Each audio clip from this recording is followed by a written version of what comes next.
Assalamualaikum warahmatullahi wabarakatuh. Apa kabar teman-teman yang lagi di rumah aja? Jangan lupa jaga kesehatan, kebersihan, makan minum yang teratur, berolahraga, dan tentunya kalian wajib banget subscribe, wajib banget dengerin podcastku di segmen ngopi tentang pangkal sifat-sifat tercela. Kalian bisa dengerin podcastku sambil berjemur gitu ya, jam 10 pagi. Nah, itu waktu yang tepat ditemani kopi, kemudian sambil mendengarkan podcastku. Wah, mantap. Jangan lupa di-subscribe. Oke, langsung saja aku bacakan. Kita sudah memasuki part 4, yaitu tentang riya. Riya adalah beramal dengan memakai baju Allah, tetapi dimaksudkan untuk sesuatu selain Allah, yaitu mencari posisi di hati manusia. Riya itu sejenis reduksi akal. Reduksi itu pengurangan atau pemotongan, teman-teman. Jadi riya itu sejenis reduksi akal, penurunan akal, iman, dan pengagungan kepada Allah. Ketika seseorang terjebak dalam sifat riya, ingin diterima orang, disambut, dihormati, dimuliakan, diperhatikan, dan dipuji orang, ia kehilangan kesadaran bahwa manusia tidak punya kekuatan apa-apa. Manusia tidak bisa memberi manfaat ataupun mudarat. Bahkan, andai kata seluruh penduduk bumi bersatu, lalu bersujud kepada seorang manusia, mengagungkan dan memujinya setinggi langit, apa nilai plusnya dunia di akhirat ataupun di sisi Allah? Tidak ada. Itu hanya ilusi perasaan manusia, hanya penyakit yang bersarang di hati. Aku ingin dipuji, aku ingin orang-orang menghormatiku, memandangku dengan penuh takjub. Kenapa perasaan seperti ini bisa muncul di hati manusia? Penyebab sesungguhnya hatinya sudah tidak utuh lagi dalam memuliakan Allah. Sudah tereduksi. Andai kata hatinya menyerah bulat-bulat kepada Allah, ia takkan menoleh kepada manusia, tidak peduli mereka menerima atau menolak. Wow. Oke, selanjutnya sumber dan penyebab riya. Sumber dan penyebab riya adalah memandang milik manusia dan mereduksi pengagungan kepada Allah. Ini bertolak dari prinsip bahwa tidak mempunyai kekuatan apa-apa, tidak kuasa memberi manfaat ataupun mudarat. Juga prinsip bahwa menginginkan kedudukan di hati makhluk itu penyakit. Cara mengobati riya. Sebagian ulama salaf mengatakan 9/10 hati tertutup tirai karena pemiliknya menoleh kepada makhluk, yaitu kepada manusia. Artinya, ingin mendapat tempat di hati manusia. Inilah sumber utama riya. Obatnya adalah bersimpuh di hadapan Allah dengan hati merendah serta merenungkan keagungannya. Membaca dan menyimak ucapan orang soleh tentang ikhlas dan sifat-sifat orang ikhlas, menautkan hati dengan orang-orang yang tulus serta membaca kisah hidup mereka. Kemudian, agar hati menjadi ikhlas, curigailah setiap gerak nafsu. Ingatlah kematian dan kefanaan hidup. Juga banyak berzikir sambil merasakan getaran keagungan Allah. Dengan begini, hati dipadati nur keagungan Tuhan sehingga tidak tersisa sedikit celah pun bagi selain Tuhan. Macam-macam riya. Riya ada bermacam-macam. Ada yang jelas dan terang, ada yang samar-samar, ada juga yang sangat halus, yang Nabi sebut sebagai syirik kecil atau tersembunyi. Syirik besar memang tidak lagi dijumpai di tengah-tengah umat, tetapi syirik kecil menyebar di mana-mana, termasuk di kalangan orang-orang yang komitmen dan gigih berkhidmat terhadap agama. Syirik ini tidak sampai membuat orang keluar dari agama. Hal ini termasuk kategori syirik karena orang tadi menduakan amalnya untuk Allah dan manusia, ingin dipuji manusia. Mengenai syirik ini, Rasulullah menyebutnya lebih samar dibandingkan dengan ekor semut hitam yang ada di atas batu hitam pada malam yang gelap gulita, jadi sangat halus dan tidak kasat mata. Termasuk riya yang amat halus adalah setan atau nafsu membisikimu. Ikhlaskan amalmu semata untuk Allah, tuluskan hanya kepadanya, jangan tujukan kepada manusia, tetapi arahkan kepada Allah semata, maka Dia akan membuat manusia mencintai dan menghormatimu. Coba Anda bayangkan betapa liciknya setan terlaknat ini. Ia menyuruh Anda ikhlas karena dengan begitu amal Anda akan diperdengarkan Allah kepada manusia dan bahwa Anda hebat. Anda sendiri memang beramal bukan ditujukan kepada manusia, bukan untuk mencari muka dan popularitas di tengah-tengah mereka. Anda disuruh ikhlas agar Allah sendiri yang membuat manusia menghormatimu dan menjadikanmu tokoh terpandang yang dicintai sekaligus disegani. Subhanallah. Wow. Wahai manusia, wahai nafsu, engkau menertawakanku karena berkata begitu. Mungkin tidak sedikit di antara kita yang di hatinya terlintas perasaan seperti ini. Riya halus. Kenapa tergolong riya? Bukankah kita sudah ikhlas? Ikhlas bertujuan untuk memperoleh ridho Allah, bukan agar Allah menjadikan manusia senang kepada kita. Kalau ini yang terjadi, berarti secara tidak langsung kita beramal demi manusia, bukan murni untuk Allah dan karena Allah. Ini benar-benar bencana besar. Jika Anda hati-hati terhadap masalah ini dan selalu mengutuk apapun yang berkaitan dengan nafsu, selalu berburuk sangka kepadanya, serta berbaik sangka kepada Allah dan makhluknya, pasti Allah akan membukakan pintu kepada Anda untuk menguak penyakit-penyakit halus ini. Nafsu jangan Anda beri toleransi. Aku masih lebih baik dibandingkan dengan fulan. Ini fulan itu, supaya Anda tidak ditekuk dan dijadikan bulan-bulanan. Ya, dan aku pernah merasakan itu. Oke, lanjut. Renungkan aib Anda, jangan renungkan aib orang lain. Insya Allah Allah beri pemahaman mengenai riya ini.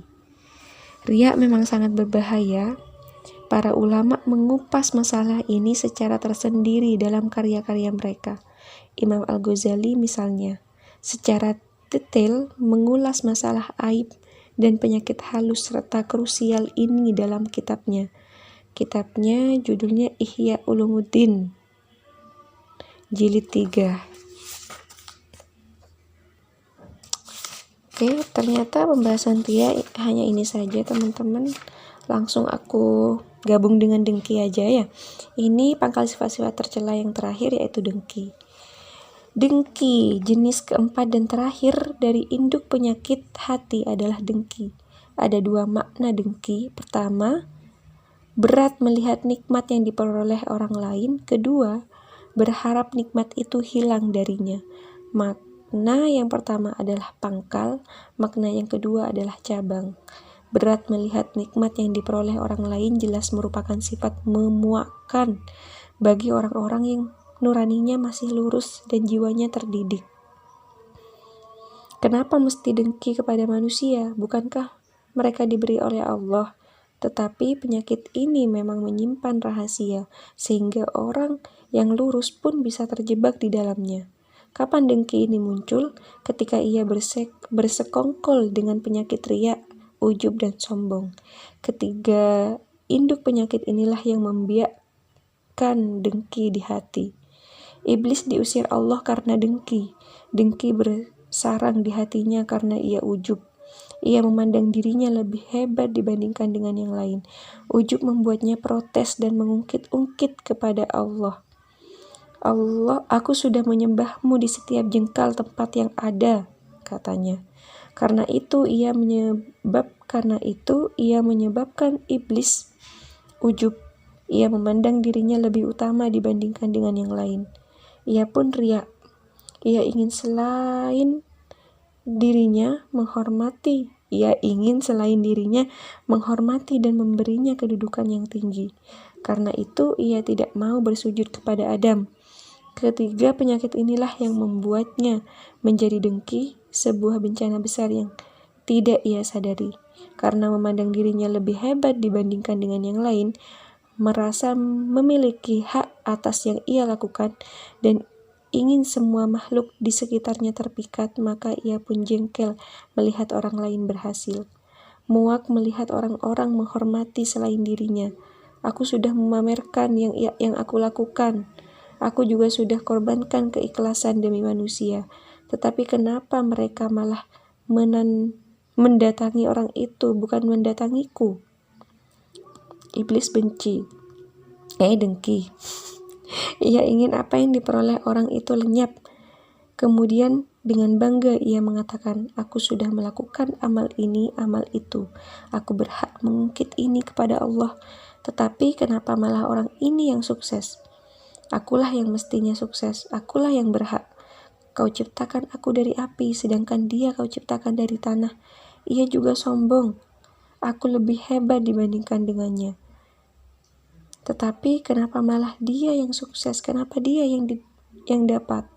Maka dari itu ulama mengatakan dengki adalah kebodohan yang nyata, kedunguan yang kasat mata. Oke, bagaimana dengki itu? Mendengki berarti melawan Allah, menentangnya. Orang yang dengki seolah-olah mengatakan, ya Allah, kenapa si fulan engkau beri ini, seakan-akan dia yang menjadi Tuhan dan menitah-nitah Allah. Memang Anda siapa sampai berani menentang pemberian Allah? Harus dibedakan antara dengki dalam arti berharap nikmat orang lain lenyap dan penyakit ain. Kadang dua penyakit ini dicampur adukan. Ain adalah penyakit yang diderita sebagian orang yang apabila melihat orang lain dengan kekaguman, orang yang dilihat itu jatuh sakit. Wah, begitulah penyakit ain. Coba mengobatinya. Cara mengobatinya adalah ingat Allah setiap kali melihat sesuatu yang mengagumkan dengan mengucapkan Masya Allah la quwata illa billah. Artinya, Masya Allah, tidak ada kekuatan kecuali dengan izin Allah. Penyakit ini kadang-kadang bersifat bawaan dan dilakukan tanpa maksud mencelakai, berbeda dengan dengki yang merupakan salah satu mata rantai induk penyakit hati. Orang pendengki sengaja menginginkan agar nikmat orang lain lenyap, tidak tersisa. Kalau melihat orang lain mendapat nikmat, hatinya gatal. Adakah dengki di ranah agama? Dengki bisa jadi juga menyentuh hal-hal menyangkut agama. Tampaknya agama, tetapi hakikatnya dunia. Misalnya, ada dai yang berdakwah di jalan Allah, lalu berhasil mendapat simpati dan respon dari banyak orang. Sering diundang dan diberi sejumlah fasilitas duniawi, sesuatu yang sebenarnya kotor dan merupakan ujian dari Allah. Jika yang ia terima dari mereka digunakan sesuai jalur, tentu ini akan menjadi investasi amal kebaikan baik bagi dai tersebut. Tentu ini akan menjadi investasi amal kebaikan baik bagi dai tadi maupun bagi para pemberi. Melihat nama dai ini mulai naik daun dan berhasil merekrut orang-orang kaya, boleh jadi yang lainnya menjadi iri, dengki. Sayangnya mereka iri bukan karena dai berhasil menggugah orang kembali kepada Allah, tetapi lebih karena ia berhasil meraih keuntungan materi berlimpah. Maka mulailah mereka menghasut, melancarkan trik-trik busuk, melontarkan kata-kata yang sifatnya memojokkan sang dai tadi. Mengapa mereka iri dan dengki? Karena dai tadi mendapat tempat di hati umat, karena ia dipercaya, dihormati, dan ramai dikunjungi orang. Padahal kata mereka, kami lebih utama, kami lebih dekat kepada Allah dibandingkan dengannya. Jadi kamilah yang lebih berhak dihormati dan dikunjungi, kamilah yang lebih pantas diberi. Apa yang mereka lakukan benar-benar menjijikkan. Mereka mengaku lebih utama, tetapi dengan apa? Dengan dunia. Para ulama generasi salaf sangat jijik terhadap dunia, layaknya kita jijik terhadap bangkai. Orang yang akalnya sehat begitu melihat orang lain dikelilingi umat untuk urusan agama, tentu akan berdoa agar orang ini diberi kekuatan oleh Allah, agar ia tidak tergiur dunia dan tidak gila hormat. Kalau kita menjumpai ahli agama atau pegiat keagamaan diberi ujian seperti itu, kita doakan agar dia diberi kekuatan dan keteguhan, diberi petunjuk dan pertolongan oleh Allah. Bukan malah kita iri dan dengki. Kita tahu ia mengemban tugas berat, tugas yang sebenarnya merupakan tanggung jawab kita semua, tetapi kita bebankan kepadanya. Karena itu mestinya ia kita dukung, kita bantu, dan kita beri nasihat. Bukan malah kita iri dan dengki. Ini bodoh namanya. Dengki terhadap ulama atas dasar dunia lebih busuk dibandingkan dengan dengki yang murni atas dasar dunia. Kalau ada ulama yang mendengki ulama lain atas dasar dunia, ini benar-benar musibah, karena ia mencari dunia berkedok agama. Orang mencari dunia lewat dunia, ini masih wajar, meskipun maaf apabila niatnya tidak bagus dan menggunakan cara-cara yang tidak halal, ia tidak ubahnya anjing yang menjulur-julurkan lidahnya untuk mencari makan. Tetapi orang yang mencari dunia berkedok agama, ini sungguh rendah dan menjijikkan. Ini termasuk penyebab riya. Ia ingin orang-orang melihat amal soleh dan keistiqomahannya, serta ibadah dan ketaatannya. Untuk apa? Agar ia disanjung, dihormati, disegani, dan diberi benda-benda duniawi. Ia mengorbankan agama demi dunia, bukan sebaliknya. Inilah yang mesti diwaspadai setiap mukmin. Mengagungkan selain Allah harus dikeluarkan dari hatinya, sehingga hatinya benar-benar bulat hanya menghadap kepada Allah. Mengobati dengki. Orang yang merasa dengki mesti segera beristighfar, bertobat, dan berdoa kepada Allah. Tidak ada obat lain yang lebih mujarab selain itu. Jika Anda merasa jengkel terhadap seseorang, merasa benci, merasa memusuhi, atau merasa keberatan atas nikmat yang ia dapatkan, dan kamu khawatir hal ini akan menyebabkan amal Anda hangus karena Anda berarti telah menentang Allah dengan sifat dengki itu, maka doakanlah ia tanpa sepengetahuannya. Ya Allah, tambahkanlah kebaikannya. Ya Allah, kokohkanlah kebaikannya. Jika Anda dengki terhadap seseorang karena dunia, hinakanlah diri Anda dan katakan, orang ini benar-benar kasihan. Ia tengah diuji Allah. Doakan juga ia, ya Allah, tolonglah ia, jangan sesatkan ia dengan dunia, jadikanlah dunia sebagai perantara baginya meraih ridhomu. Tunjukkanlah ia pada ketaatan. Awalnya ini memang berat bagi Anda. Sekali, dua kali mungkin nafsu bisa menerima. Selanjutnya mungkin berasa berat. Tetapi justru kekuatan Anda menanggung beban ini dan kegigihan Anda berdoa kepada Allah, inilah obat dan solusi tepat untuk mengatasi penyakit dengki yang bersarang di hati Anda. Jika Anda dengki orang lain karena agama, doakanlah ia, ya Allah, tambahkanlah kebaikan yang Engkau berikan kepadanya. Ya Allah, jadikanlah ia semakin terbuka. Ya Allah, jadikanlah ia semakin mantap. Ya Allah, sinarilah hatinya. Ya Allah, mudahkanlah urusannya. Ya Allah, tolonglah dia. Ya Allah, teguhkanlah dia. Ya Allah, berikanlah aku anugerah seperti yang Engkau berikan kepadanya. Dengan cara seperti ini, Anda akan diberi anugerah yang sama oleh Allah dan akan terus ditambah. Inilah cara mengobati dengki seperti itu. Cara lain untuk mengobati dengki adalah selalu ingat bahwa anugerah Allah itu luas, tidak terbatas, dan bahwa penentangan Anda tak akan mencegah Allah untuk memberikan anugerah kepada selain Anda, lalu melimpahkannya kepada Anda. Malah kerelaan Anda lah yang akan membuat Allah melimpahkan anugerahnya kepada Anda. Oke, teman-teman, itu aja pembahasan tentang sifat-sifat tercela. Silakan kalian kasih saran buat aku di kolom komentar, kekurangannya itu apa, terus apa ya pokoknya gitu dah ya. Ini podcastku part yang keempat. Ini isinya riya dan dengki. Aku jadikan satu karena pembahasannya hanya sedikit. Mungkin next aku bakal buat podcast yang lain yang temanya berbeda dari ini. Terima kasih teman-teman yang sudah mau dengerin. Malu sendiri. Oke deh. Terima kasih. Assalamualaikum warahmatullahi wabarakatuh. Jangan lupa di subscribe.